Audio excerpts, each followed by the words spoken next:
Hi everybody, this is Sarah with Dancing for Donations. I just wanted to make a quick video on what we do and how we do it to make other business owners and dance studio owners and parents who are concerned or want to make their dance program more inclusive, and kind of what we do and what we keep on hand to help our studio become inclusive and help accommodate all of our dancers. So to begin, we are an all-inclusive dance studio, so if you can see my shirt, we have dancers of all abilities and we do not separate them from their typical peers. So we have dancers on the autism spectrum, with Down syndrome, that wear AFOs, some maybe missing fingers or even part of their limb, or a full limb. We have dancers with cerebral palsy, all abilities. We welcome everybody here, and like I said, we don't separate our dancers with special needs from their typical peers. So I just wanted to walk through a few things that we keep on hand to make it a more inclusive environment. So the first thing that we have are noise canceling headphones. These are great for our kids who have sensory processing disorder. So these tap shoes in particular, if they love to tap but the sound is just way too loud for them, these are great. Environments where there's a lot of kids and unfortunately we just can't really lessen the amount of kids that we have, like our recital for example, these are great. And I don't have them with me, but last year we actually took a piece of the fabric from one of our costumes and wrapped the headphones with them. I just glued it to the headphones and it became part of the costume. It looked like a little headband. It was really cute. So these are really great for kids with sensory processing disorder. A lot of our kids on the autism spectrum wear these. The next thing that I have, I'm going off of that. I actually found this at Target, and it used to have a little bit of Play-Doh in it, but it dried up, or not Play-Doh, I guess slime. Again, with sensory processing, some of our kids are sensory seeking, so fidget spinners, slime, I don't know, sticky things, Velcro things, different sensory things are great for a lot of our kids who are sensory seeking. And we keep these more as, we don't really necessarily use them in our classes, but we use them more for if a kid's having a rough day and it's showing in class and they need to take a break and sit on the side and play with some slime or a fidget spinner or something like that, kind of just to give them a break. So I found this at Target. I think actually when they had their back to school section, yay Target, they had some really awesome things going back to school. And I think they actually had noise canceling headphones that were like little animals and things too, so that was super cute. So Target and their little dollar section. One of the other things that we have done to become more inclusive is to partner with CARD USF, which is the Center for Autism and Related Disabilities. And as you can see, we're certified autism friendly through them. So they worked with us and made us some great little social stories. So this one is one that says I'm going to dance class. If you look through it, it's got pictures of our classes, our teachers in there. It's our front lobby. All different things, and it kind of walks the dancer through. Honestly, this is great for any dancer who's just nervous about class or not sure what they're supposed to be doing when they get here. This tells them how things run when they're here. So it shows them like they stand on a piece of tape. Teachers might touch me to help me. It's okay if I don't feel like I want them to touch me. How they should wait, and which we also have. I can show you. We have a picture on the wall of a little dancer sitting crisscross applesauce with their hands in her lap to show them how they should wait. We refer back to that a lot. Anyways, this is our social story. This is also available on the CARD USF website as well as our website. So yeah, there's that. That's one of our social stories.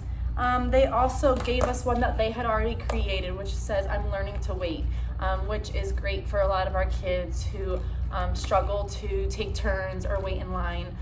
We haven't had to use this one much, but we've used this one quite a bit. We also have one for our recital. So that way, if they're feeling nervous, any child who's feeling nervous about their recital, and it just basically walks through. It has pictures of the venue and how that's supposed to work. I actually created this book forever ago. Not forever ago, but about 3 years ago, and Card USF just binded it for us. And it's just a little cute little story. If we ever have problems, or I wouldn't say problems, I guess, just kids who are curious about the differences of all of our friends. It kind of just walks through. Some of our friends like to dance on their feet, and some like to rock and roll. Some find it hard to focus, and here's how we can help. Some of them might get upset easily. It just basically goes through the differences that we might all have with each other, and but at the end of the day, we all just love to dance, so that's why we're all here, and just to be nice and friendly to everyone. Oops, I'll fix it later. I think I broke that little one. So noise canceling headphones, sensory kits. You can make your own or find them somewhere. A social story. You could steal ours if you're a dance studio owner. Go ahead and steal ours. You can steal our Everybody Gets a Chance to Dance book. It's on our website, and also on the Card USF website. Or you can make your own. And they're great. I don't know. I believe there's a few different cards, so look in your community to see if there's an autism friendly certification, or a card to get your studio more involved in that. Other things that we have, I have 2 more things for you. These are great for dancers with AFOs. So these are tap shoes, which not all of our dancers tap, but we have lots of kids who love to tap. So AFOs are braces that that kids or adults, I guess, could wear on their ankles and their feet.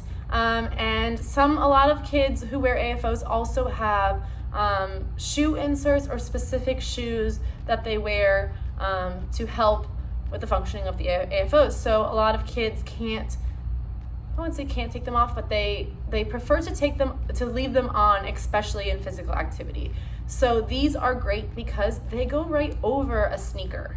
I don't know if you can see, they stretch, and they come in different sizes. And we added duct tape to the bottom of these. You could also add duct tape to the bottom of any tap shoe to make it less slippery on any dance floor. As we know, tap shoes are very slippery, so these help with balance and keeping it from slipping around. I got these from TapFit, which is a online exercise tap program. Unfortunately, they have it now where you have to purchase the entire exercise program in order to get these. But if you have a dancer who needs them, I think it's worth it. We got these, and we've had several dancers use them since we got them, so they've been really great. Again, for kids with AFOs or sneakers that they need to wear specific sneakers. The last thing that I have that we keep on hand they're called Easy Hold. These are the brands that we got. We actually got these at they had like an ESC festival at the Tampa Convention Center, and we went the first year that we were there. We saw Trisha Gomez with RhythmWorks Integrative Dance. She was great.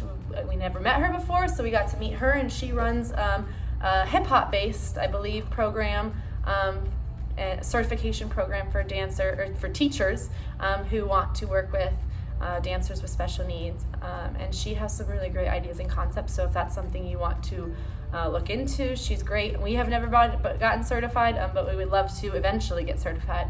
But anyways, we found these at that ESC event. They are called Easy Hold, and these are great for kids who are missing fingers, hands, limbs. So these are our rhythm sticks. We usually tap 2 of them together, so a lot of the kids can stick their fingers if they don't have very strong grip. This is another great thing, that they can just stick their fingers in there, and they don't even need to grip it. You can just stick fingers in there and it will stay. And they have, this one fits perfectly to our are a stick, but they have smaller ones that you can use for fairy wands or princess wands, whatever you want to call them. They have longer ones, so these would be great even at home for kids who have a weakened grip or are missing fingers or hands or parts of their arm. We've never used these on something to go on a leg, but I'm sure it could be used to go on a leg. But we usually just use them for sticks, fairy wands. I think that's mainly all we use them for. But anyways, I just, like I said, wanted to make a quick video on what the items that we have and the things that we have done to make our studio more inclusive. We do not discourage curiosity here. Kids are usually just curious when they ask questions. What happened to your arm? Why can't you walk? What's on your ear? These questions are not questions that I think should be discouraged. They should just, you know what? That's the way she was born. She was made special just like you and me. And he talks with sounds instead of verbally. These are just things that we say to our kids instead of discouraging curiosity. So I hope that you consider making your business or your dance studio more inclusive. If you have any questions about our dance studio or the other efforts that we have gone through to just make it more inclusive and more welcoming for all abilities, feel free to email me or message me, and I'll be happy to talk to you. All right, bye.